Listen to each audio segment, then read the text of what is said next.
Thank you everybody for joining us here today. My name is Darren Britton and I am the National Assistive Technology Officer with the Australian Disability Clearinghouse on Education and Training, that is ADCET for short. This webinar is being live captioned. To activate those captions, click on the CC button in the toolbar that's located either on the top or the bottom of your screen. And we also have captions available via the browser if you prefer, which will now be added into the chat box for you to utilize that way. I am coming to you virtually today from the lands of the Wurundjeri people in Victoria, along with colleagues on Lutruwita, which is Tasmanian Aboriginal land.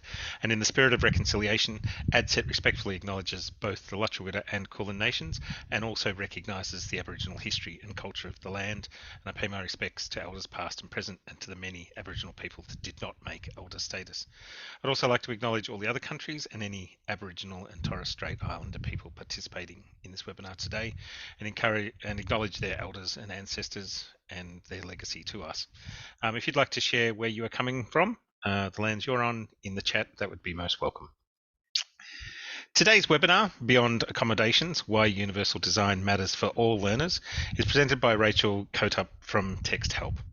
Rachel will provide an overview and demonstration of Texthelp's Read and Write and OrbitNote, which are universally designed literacy tools that remove barriers to literacy and learning while supporting students in everyday tasks like studying, revising and learning. Before we begin, just a few small housekeeping details.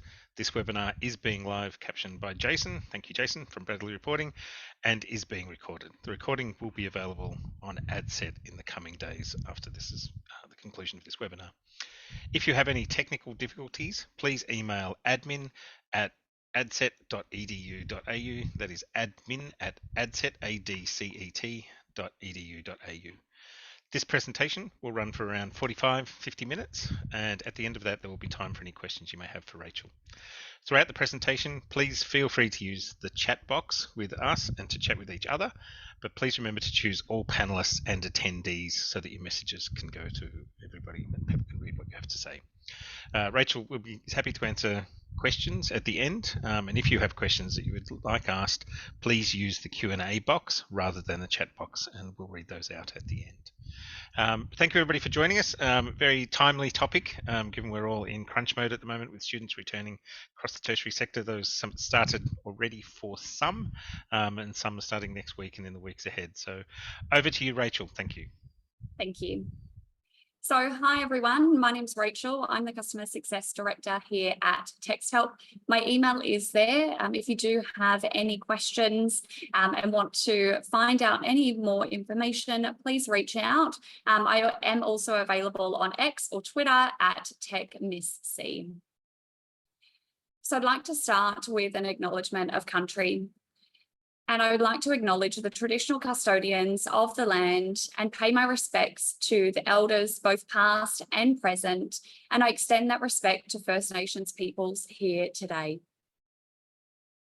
So as I start today, I'd like to sort of bring that awareness to the different adjustments and accommodations that are in place. And this slide has an image of a clock, a student taking some notes, and then just some different file formats. And the reason that I wanted to put this up is that when we think about making those accommodations, this often refers to that idea of the act of changing something to fit a particular need or situation. For example, an educator might make accommodations for a student with a disability by giving them extra time to complete an assignment. Differentiating accommodations and assistive technology are often bridges to support. And it's not to say that there isn't a time and a place for these, but actually, why do we always start here?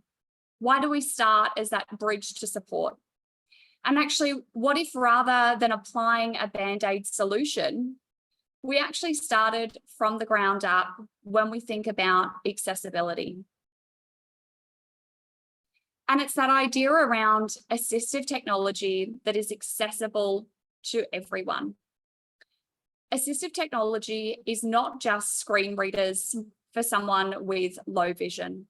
It makes everything accessible to all. When a door opens automatically in a building, It doesn't just have to be for someone in a wheelchair, but maybe when you're carrying your laptop and a coffee, and suddenly you have to try and open a forward-facing door. We can give pupils a choice when it comes to how they learn. And ultimately, when we think about universal design for learning, we want to be able to make learning accessible to everyone and offer those learners choice of how they interact with resources and how they complete their learning and showing their understanding. If we make all learners aware of the significant benefits of the use of assistive technology, we can help to create that more personal learning environment. We ultimately want to develop learner agency for everyone, where learners can access what they need and when they need, without that dependence of going and needing to request access to that. And so most of you may have heard of this analogy of the bowling line, and that's that idea of the pins that we have with a bowling ball going towards it, ultimately trying to get that strike. And that's that idea around, if we are trying to support all learners, we might go full steam ahead in being able to achieve that. But ultimately, in all the will in the world, sometimes that doesn't happen. And we end up with that division and that split where we're left with those two pins on the left and right-hand side of the bowling lane. And when we think about those accommodations, we are then limiting our learners in being able to access that. And when we consider universal design for learning first, we're able to put those systems and supports in place and ensure that everyone is responsible and acknowledges the importance of that. And ultimately, it's giving students and learners and yourselves what you need when you need it. Not having to ask and seek out because there are steps in place to go through to request assistive technology. And we know from the statistics that 1 in 5 people are neurodivergent, with neurodivergence including attention deficit disorder, autism, dyslexia, and dyspraxia, to name a few. And across the world, 10% of the population is dyslexic, 6% are dyspraxic, and 5% have ADHD. And it is estimated that less than 50% have that formal diagnosis. And so what does that actually mean for us? Well, that's 6.3% when we think about university and 11% at TAFE, according to the Australian Institute of Health and Welfare. And we recently conducted a study of Australian adults. And during this, 47% lacked the literacy skills to cope with the demands of everyday life and work. And we know that in society, people are judged by their ability to read and write. And ultimately, we know that that has an impact on learners' ability to complete their courses, whether that's in TAFE or into university. And 3,528 employers found that by providing employees with assistive technology, they have not only benefited from being able to retain a valued employee, up 85%, increase employee and company productivity by 53% and 21%. And they've ultimately been able to improve those interactions between colleagues at 34%. And an increase in that company morale by 30%. And the reason for that is that ultimately a lot of us don't know the assistive technology that's available. I often refer to that idea around text-to-speech. A lot of people don't know that they use text-to-speech on a daily basis. But a lot of us with smartphones, with more modern cars, will use text-to-speech to allow us to be able to listen to messages when we're driving, to be able to access information quickly. And then using things like speech to text to be able to save us time and set timers and be able to help us with our daily life. And so if we actually are to go beyond accommodations, what might that actually look like? Equality is this idea around providing the same support for everyone. This is an image of a football game with 3 people standing behind a fence on the same size box to be able to see the game, with only one person really visibly able to see, the other one only half, and the other one completely is unable to access and watch that game.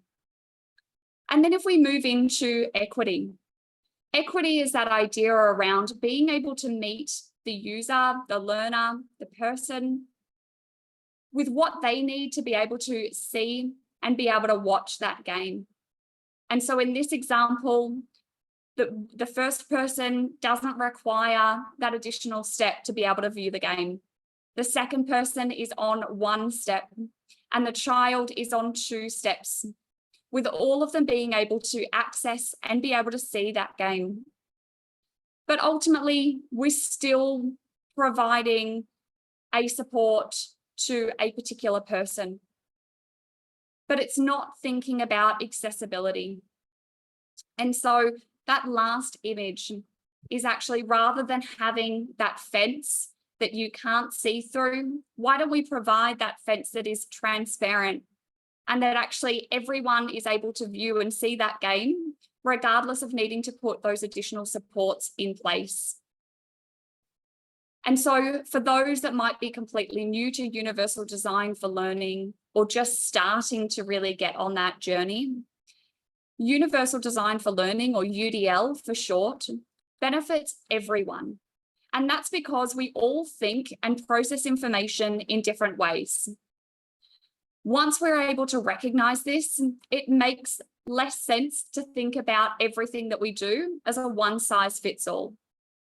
And universal design for learning builds on that idea around engagement, representation, and expression. The way we engage our learners, the way that we represent content for them to be able to access. Is it always directing them to a website or to a PDF? Can we turn that into an audio file that they might be able to access? And lastly, that expression. How do we actually engage our learners to show their understanding of what they've learned? And for anyone that is interested in learning more, I do suggest you go to CAST and actually view the UDL framework. And this is an image, and I don't expect you to be able to access any of this information. However, for those that are completely new, this is just a breakdown of the different columns and the way that universal design for learning is broken down. And so when we think about universal design for learning and the student or learner experience, and the reason that I like to use student and learner interchangeably is because it's that idea of you all as educators are still learners, and ultimately that learning process never stops. And so on this image here, it's that idea around any device. And so ultimately, from a universal design for learning perspective, we want our learners to be able to pick up any device and have that same experience wherever they are. Whether they're on campus and they're using a shared device, and then suddenly they switch over to their personal device or their phone, they need to be able to have that consistent approach to being able to use those same tools and supports in place. And then we think about any platform, whether that's a PDF on the web, within Chrome, on a website, or into a document. We want learners to have that same experience. And ultimately, that also comes into play when we are creating and sharing resources with our learners. Are we simply reproducing content that we've always used and trying to make that accessible? Or actually, can we start with accessibility from the forefront and build that content up and knowing that it is going to be accessible in that first instance? And then we talk about anywhere, that idea of learners being able to access these tools when they're on campus, when they're at home, when they're out in the workplace, when they are out doing any practicum or practical experience. And this is where we tie into our Universal Design for Learning Unlocked. For anyone that wants to know what this looks like, how you can find more information and resources, please visit our website, text.help/UDL-unlocked, and the link will be in the resources section for you. And ultimately, we come into our Read and Write toolbar, a toolbar that is there to help support all learners in being able to read, write, and study with confidence. And yes, this does reference that idea around those supports that are in place for learners. But ultimately, as I go through this session, I want you to think about what is actually going to be useful for you as well. What can help save you time and help support as you're going through. With Read and Write, I appreciate that some of you may be completely new, others may be avid users and know our toolbars. And so we have two different versions, our extension version, which is what I'm going to show today, as well as our Windows version or that desktop software that's available. And so I'm going to jump in and show you what this actually looks like. So when we go onto a website and we're accessing our course information, we want that ability to be able to go through and select any text on a website, in a document, wherever that is, and be able to go through and simply have that read aloud to us. So I can select the text and go up and press the play button. Biology of plants is a first-year core unit for students specializing in plant science. And what you'll notice is as that text-to-speech reads, it uses that dual highlights, which helps in being able to access that information. We're able to personalize the voice that's used and the pace that that is set at, being able to create that really personal experience as we're listening to those voices directly. And whilst it's important that we utilize that text-to-speech, because not only are we able to actually listen to that, but we're also able to access content far quicker than if we were to go through and read that ourselves. Now, one of the things is that when we are going through and reading that, we know that for some learners, not knowing every single word when we're going through and reading our course information, often I find that as we start to use AI, a lot of the texts that we get provided with have all of this new vocabulary, which is fantastic, but it does mean that a lot of our learners won't be familiar with it. So that ability to actually go through and listen to those definitions. Adjective. Relating to or used in or promoting agriculture or farming. Is really important. One of the other big things from an accessibility perspective is that screen masking. And that's that ability to either set it as a panel that will appear. So when I tap onto this using the monitor with the horizontal line through, this will bring up a colored bar. Now within my settings, I can actually personalize the color that's used. So I've just set that reading light to yellow. And currently there's a horizontal line across my screen that I can use to be able to focus in on that text as I'm reading and accessing it directly. Alternatively, within my settings using the cogwheel, I can actually select to tint my entire screen. So I can go through and set that as a blue overlay, which suddenly means that now when I go on to a website or if I'm in a document, I'm able to actually go through and use that colored overlay to help me in being able to access that information directly. One of the other really important things is that we know that when users are going on and accessing information on websites, that sometimes they will come across those words that they're unsure of. And whilst the dictionary is fantastic at being able to give us that definition, it means that sometimes users will come across those words that they're unsure of and either simply skip ahead, or they might go and listen to that dictionary definition, but still not really know what that word actually means. And so they can find it hard to then take that comprehension and understand the content that they're reading. And this is where our Rewordify tool comes in. So with Rewordify, when I tap onto this, this is going to then italicize words within my website. So across my passage now, when I then tap onto a word, for example, photosynthesis, it's going to then put that into a different phrase or word, essentially acting like your thesaurus. So photosynthesis has changed that now to making food from light. And I can simply tap to revert that back to that document from there. In a similar way, if I hovered over the word specialized, it says made to do one thing very well. And so students and learners can go through and use this as they're accessing those websites and being able to go through and articulate that information down directly. One of the other big things is often when we're on websites, for learners, there can be a lot of information going on. Sometimes the font can be really small on a particular website, or it's just simply not in the most accessible font directly.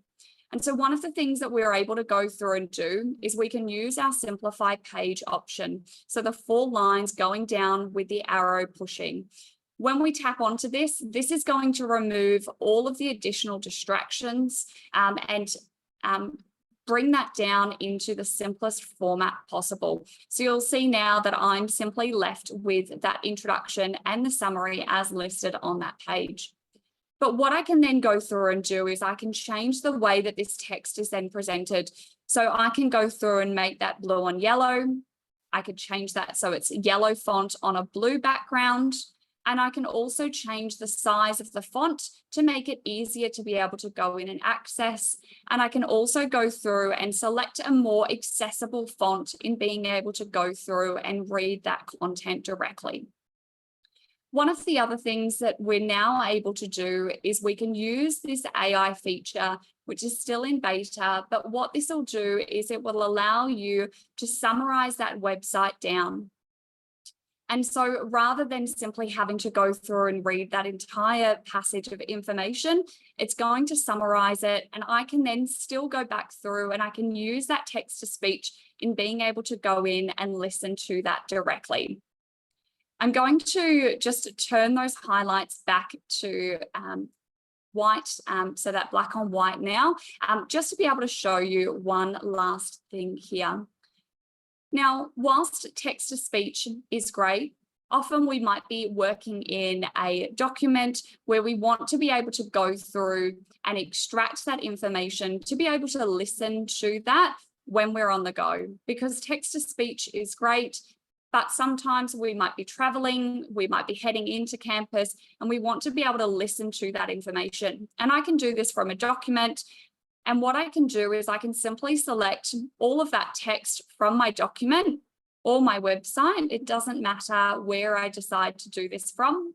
And then I can go up to the page icon with the headphones over the top, which is our audio maker. What this will do is it will keep your same text to speech settings and turn that into a downloadable MP3 file that I can go through and listen to directly. The other thing that I wanted to jump in and show you is what does this actually look like when we come across that inaccessible content? When we think about universal design for learning, one of the big things is that a lot of content, as well as we are to actually make that accessible to all learners, we know that sometimes there will be content that learners will come across either on the web or directly within their course material, or they may come across it in a PDF as well that's been shared with them, is our screenshot reader. And with the screenshot reader, if we have an image or a scanned document or any content that is essentially locked down, which means that if I was to use a screen reader, if I was to go through and use text to speech, this wouldn't allow me to go through and access that information. But what I can do is using the incomplete square with the mouse hovering over it, I can draw a box across that inaccessible text that will then flower, seeds and fruits, and read that aloud to me. I also have the ability to actually copy this text out. So if I needed to go through and use the dictionaries, I would be able to go through and access that. If it was a longer paragraph, I'd be able to then interact and use that text directly as well. And so I'm going to switch back to my slides now and just pull back into that idea around those reading and accessibility tools that I've just highlighted for you.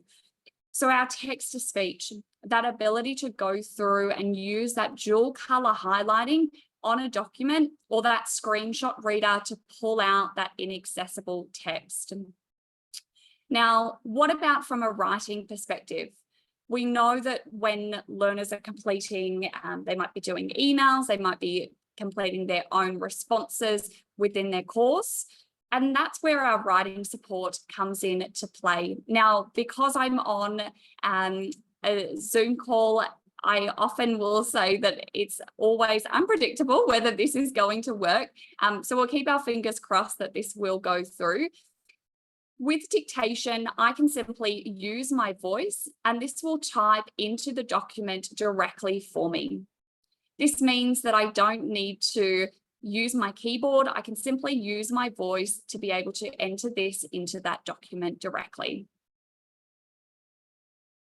And it has gone through, which is always good. We love when technology works.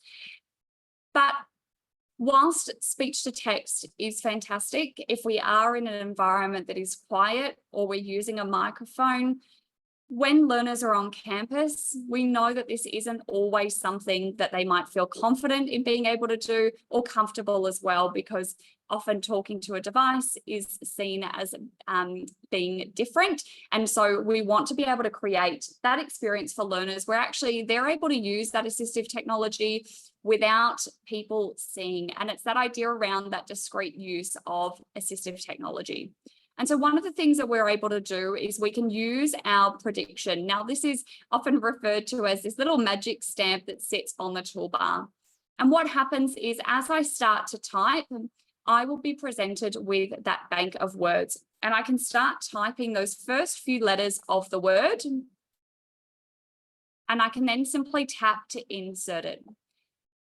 And it's going to continue to predict ahead. So I can then simply tap using my mouse to insert that word directly into that document. This is also really beneficial because it means that we don't need to try and type all of the letters. If we wanted to go back and try and write photosynthesis, I would need to keep typing and going through and using that prediction directly. I'm also able to go into my settings and personalize the size of that input, as well as whether it will read those suggestions as I hover over those directly.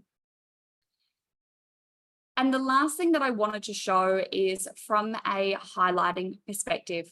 So one of the important things is that as learners are accessing information on a website, in an ebook, one of those things is that they're able to actually collect and highlight their ideas directly.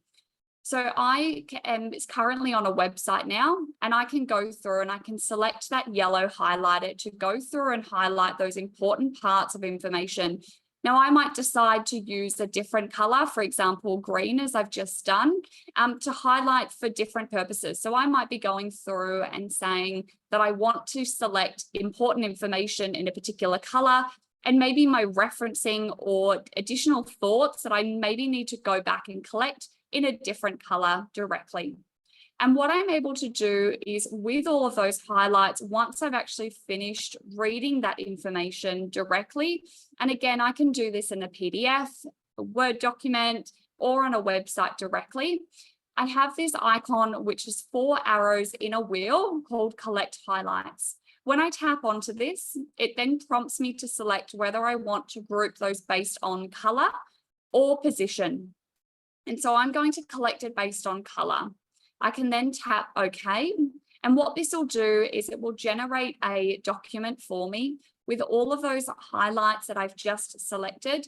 And it will also link back to that reference of where that information has come from. So if it's a website or if it was a PDF, this would also be linked in directly for me to be able to go back through and access that from there. And so coming back to my slides now, I wanted to just highlight, so that's that summarization tool, that ability to go through and collect those ideas down directly. And that last one that I wanted to mention is that ability to go through and use our voice. So when we think about universal design for learning, we have our own voice that we can use from a dictation perspective, but we also have that ability to actually use voice notes to record our own voice. This will then give us 60 seconds to be able to go through and record our own voice notation that we can use as that alternative way for students and learners, instead of having to type or to use that dictation. This will simply mean that it'll capture everything that I've said right now, and I can use as many as I want within that document directly from there as well. Just give it a moment to appear, and then I can go through and I can press play to listen to that back. And that's simplifying text. So as we went through before, and you'll have access to these slides as part of the resource, but I just wanted to highlight that idea of that ability to go through and simplify that text as we access it directly. And so I wanted to move in to OrbitNote. So for those that are that know Read and Write and have been using it for quite some time, one of the things that has always been asked is actually, well, what do we do with PDFs? And we want to be able to use those same scaffolds and supports that I've shown you in Read and Write, with that added ability to be able to go through and use that OCR scanning when we have inaccessible PDFs, or we might have images of documents or pages that we want to be able to quickly convert using OrbitNote.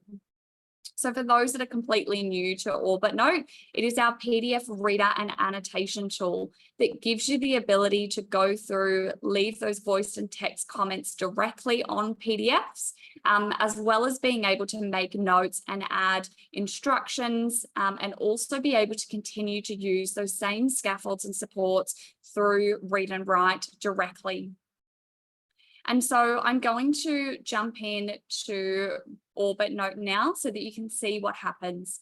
So when we go into OrbitNote and I've opened a PDF directly, this will then bring up this same toolbar. And what you'll notice straight away is that it is those same tools from Read and Write. So I can go through and I can select the text that I want to be read aloud, pressing play. Components of all cells ALLCELL. And that's going to then go through and allow me to access that directly. I've also got my dictionary, so I can go through and select a particular word, come up to my dictionary, and I can go through and I can position this wherever I need to on the screen in being able to go through and access that. The other thing as well is that I can still come through and use that screen masking or that reading light in being able to access that information directly. So I can go in and I can change that. So I can select that color to be able to overlay that directly, and I can turn that reading light off. So it's just going to mask that screen using that yellow color overlay just now. As before, if I have any inaccessible text within my PDF, I can use that screenshot reader, and ultimately I've still got those highlights. So I can actually go into my PDF directly and I can start to highlight those key points of information directly using those different highlights. And I then have that ability to go through and collect them in the same way. And that will then open up that into that document for me to be able to go through and access those notes directly.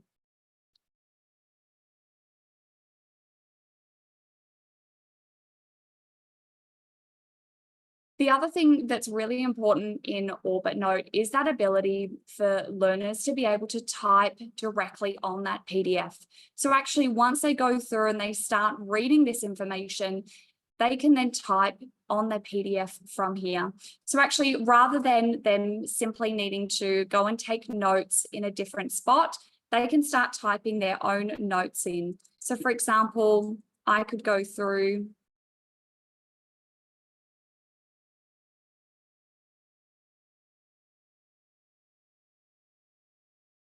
and type. You'll also notice that I have the ability to go through and use that word-based prediction. And you'll notice that that is actually starting to read those suggestions out loud as I'm starting to type. Region of DNA. And I can go through and do that. I could also use dictation to be able to type my responses in. And plasma membrane. And I can use this so that rather than needing to know all of those words and how to spell it, I can actually use that speech to text to be able to help me in being able to respond to those ideas. I can then change the color of that font that's used, as well as increase the size of that on my PDF, like so. The other thing is that often we will come across those times where a lot of PDFs that are shared are locked down. And so that's that ability to not be able to go through and use that text speech or to be able to access it with a screen reader. And so what we can do is if I open up a PDF and it is inaccessible. So currently, if I try and click onto any of the text within this PDF in here, it is just a scanned PDF that I've taken. I'm unable to access any of that information. And so what you'll see is that when this opens in OrbitNote, it's going to prompt you to actually scan that, and that will use that OCR scanning. I can then select the language that PDF is in. So if it was a Spanish PDF, I'd be able to actually keep that, and it's going to keep that correct formatting when it then goes through and generates that PDF. I can then tap through to scan that directly. That will then prompt me to sign in. And it'll ask me where I want to save that. So I can then just go through.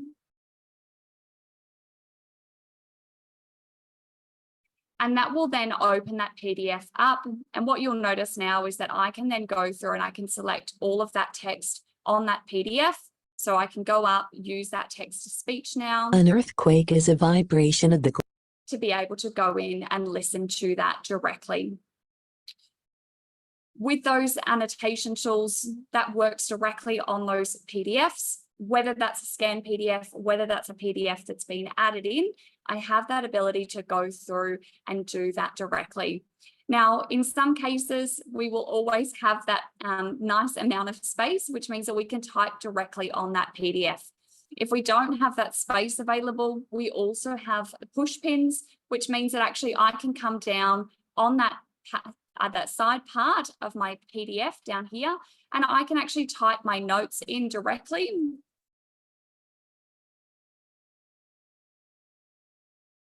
And then when I tap off, that's going to leave me with a tiny little push pin that I can then expand. So it means that if I don't have that space on the PDF, I can simply tap and I'm going to be able to type and add as many notes as I need on that PDF directly. And so I'm going to just come back to my slides for a moment now, and just to talk a little bit around, obviously, that accessibility. Now, one of the things is that it's so important that we are creating those accessible formats for our learners. But when we think about that universal design for learning, if we go back to that point that I made at the start, when we think about accommodations, we're creating that bridge, or we're putting that Band-Aid solution on. And so, yes, we can convert those PDFs and make them that accessible format, but often we'll find that there may be words that aren't picked up correctly, or you may go onto a website and try and use a screen reader, and because it's been converted, it's not in that most accessible format for our learners.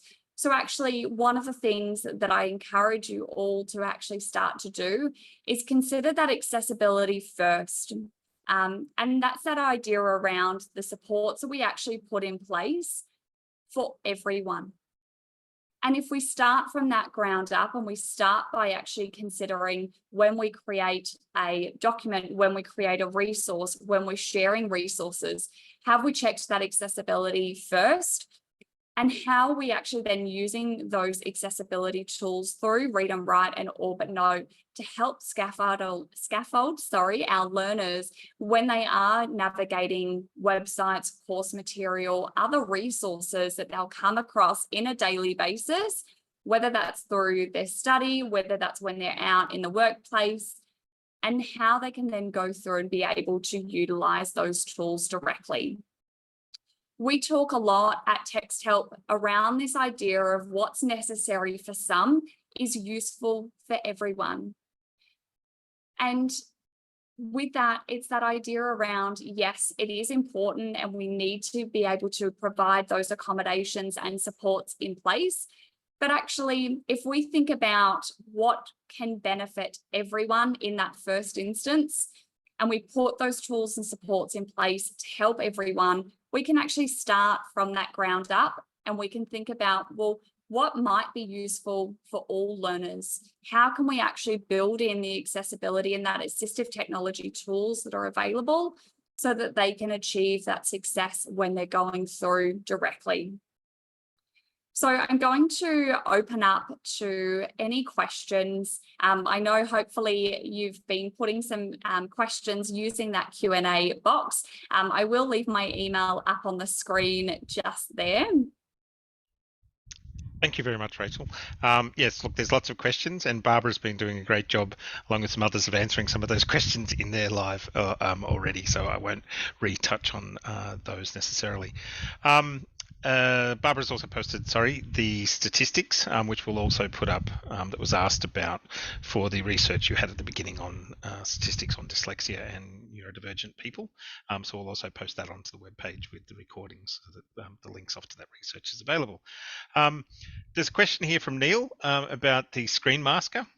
Does it meet contrast accessibility requirements? And so I'll probably tack on to that. By default, it comes up in that standard white on dimmed grey letterbox. Yep, so within your settings, by default, it will be set as that.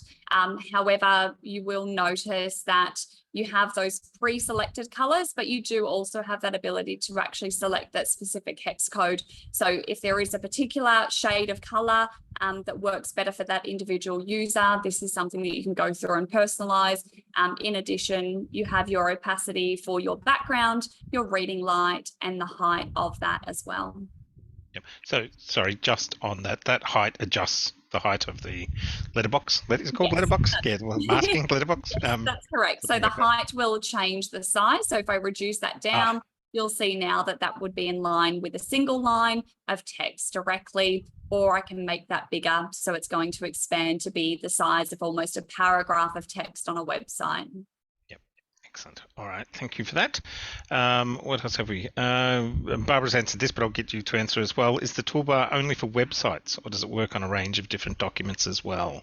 Yeah, so it works on a range of different documents. So whether you're on a website, whether you're in a document, whether you're on a PDF, I also like to reference that it's particularly useful as well if you come across an image with text in it. So I often find that a lot of learners, when they want to find information, quickest way to do so is actually do a Google image search and just type whatever the topic is that you're looking for. So if it's photosynthesis, just to go back to that same example as before, photosynthesis, tap on Google Images, you'll actually get facts and information there. And you could use your screenshot reader to pull that information out to be able to go through and access it. And you can do the same on a YouTube video as well. So if there was information in the video that wasn't being described or wasn't used in that closed captions, you'd be able to extract that information out directly. So yes, it can be used across the board. Excellent. Good to know that that works on videos. That's excellent. Thank you. So yeah, so just on that, so you could pause the video at a point where there's text on screen that's not being spoken or in audio described. Yes, Brilliant. That's correct. Just on, Neil has a question as well. How does I'm assuming this is in relation to the speech to text, how does it go with accents? So we are an Irish-based company. That's where we were founded. And, I like to say that, every accent across the globe is different. And so it is always best to try and see how it works and how it actually picks up your own accent. I often like to say I have quite a strong Australian accent. And so, it's usually okay. But with any speech to text, it's always something that, is continuing to be improved from there. And directly within our Chrome extension, it is using Google speech to text technology. So speech to text technology. There's a few questions certainly in here around pricing. I don't know whether you want to get into specifics. Is there individualized and then institutionalized? And is that done via discussion, or are there set rates for that? Yeah, of course. So in terms of pricing, the best thing to do is to visit our website. And I'll ask if Barbara can pop this into the chat for everyone, but you can then come in and just simply select products, navigate down to Read and Write, and there is the pricing tab directly within here that'll provide you for the pricing for a single user. When it comes to institutes, the best thing to do is to contact us directly, and we can then be able to provide you with that information. Yep, thank you. So just scrolling through some questions here. There's certainly a lot around pricing, etc. Yeah, some here around free versions, etc. I can comment. There's certainly, some free tools around that do bits and pieces of this. They're not as comprehensive, that have them all in one place, that work well together. Because Read and Write's been all around for a long time now, as long as I can remember, and I'm racking my brain, etc. I should jump in and say, sorry to cut you off there, that if anyone is completely new to Read and Write on the session today and wants to start and wants to experience how Read and Write works, you can simply go on to our website. I'm just going to switch back to our Texthelp website, tap onto Try Read and Write and select your relevant platform. This will then start that 30-day trial for you from there as well. Excellent, thank you. Look, if people want to find out some more information on Read and Write Gold, you've got is it the Academy, the Texthelp Academy? Is that the one? Yeah, that's correct. So our Academy is just simply academy.texthelp.com. This is where all of our resources sit. So if any of you already know about Read and Write, want to know more, this is our central place to go to. So when I select products, I can navigate to Read and Write. There is a quick 5-minute introduction that explains what Read and Write is all about. So if you have anyone that you want to show, give them a bit of an overview of what it's all about, this is the perfect place to go to. My favorite is our feature tour section. This is every tool that sits on the toolbar, and all of these videos are 2 minutes or less that quickly show you how that particular tool works. Excellent, thank you. I've got a question here from Justin around the annotated files. Can these be saved locally with the notes in place, or does the student retain an annotated copy even after they finish their subscription? So I'll tackle the first part. Yes. I'll tackle the first part first. So in terms of those annotations, when I'm within OrbitNote, there is that ability to download all of those highlights, annotations, text, shapes, and images that you add to that document directly. That would then be stored locally on your device. You do also have the ability for all of those annotations to be stored via the cloud, either with OneDrive or Google Drive, depending on your preference. And those files would then keep those annotations directly until, obviously, as long as you have that valid subscription. Obviously, if you've downloaded and exported that with those annotations, they would be stored on that locally saved file. With that. Another quick question, and there's a couple of people have asked around this, and that is with locked browsers at certainly institutions and security settings that stop certain things from functioning. So how well does it work with that? And do you know how well it works in various exam settings where certainly browsers are a lot more locked down and strict about what tools can function? When it comes to lockdown browsers, the best thing that we advise is to actually test it and see what works and what doesn't work from your side. Because there are so many variations, there are so many different settings, different platforms that are used to lock down browsers. We can't advise on that as a flat rule. We would say the best thing to do is to obviously test that in your exam purposes, and then just find out from the relevant teams what provisions you're putting in place from an assessment perspective. Is there the ability to turn on and off various parts of? Yes, there is. So it is possible to set it up for the purpose of an exam or an assessment, and that can be done directly either within the extension version or within the desktop version directly. Excellent, thank you. So just a few more things have been answered.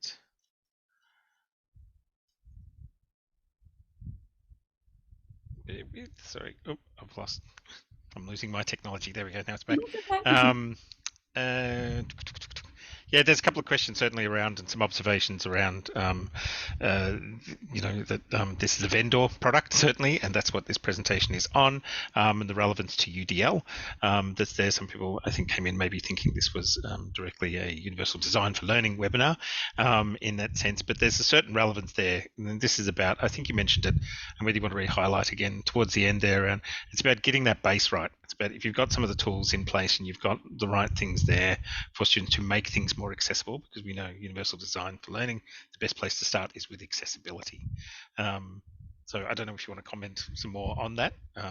Yeah, of course. So I think the biggest challenge when it comes to Universal Design for Learning is that idea around there are so many elements, and it is a wider conversation that we know is happening across institutes.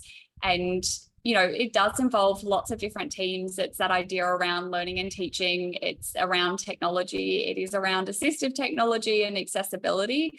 And ultimately, we want to be able to provide those different supports. And whilst Universal Design for Learning can be done without technology, technology is a huge enabler when it comes to accessibility. And so through that use of that assistive technology, we're actually able to quickly provide different ways for learners to be able to represent content in different ways. And so that was really the idea around showing the tools through Read&Write and OrbitNote, is how you can actually give learners choice and agency in their ways that they actually respond to completing tasks, but also thinking for you as educators and lecturers, how you actually deliver content to learners. Are you sharing that as an audio file that learners can access? Are you providing voice notes that they can have for the instructions or tasks that's provided? And being able to provide that holistic accessibility perspective. Yep, excellent. That's a really good point. What's the saying? You can do accessibility without UDL, but you can't do UDL without accessibility. That's it. Yeah, they fall together. Thank you. We are running out of time here, but thank you very much, Rachel, for your presentation today. Thank you. An email we sent out to everybody that's registered with recording or links to the recording of this webinar when it's available on the ADCET website, and we'd ask to please share that with your colleagues if you'd like to. We'll also post a link into the chat for a short survey on this webinar, and the option for people to sign up to the ADCET newsletter, and those links will be in the chat box shortly. Also, two upcoming I've got one listed here, but there's a couple of upcoming webinars on ADCET. There's one next week on digital maths and the future of inclusion and how we can get there. And more details on that will be posted into chat as well. And we've got another UDL and AI, an artificial intelligence one coming up next month. I think it is, haven't got the dates, but stay tuned for that. That will be coming up shortly. But I'll just ask once again, everybody, thank you very much. Thank you, Jason from Bradley Reporting for captioning today. And thank you, Rachel, for your presentation today on tools I know many students are certainly using and value highly to help them access education in various ways. But thank you, everybody, for joining us today, and enjoy the rest of your afternoon.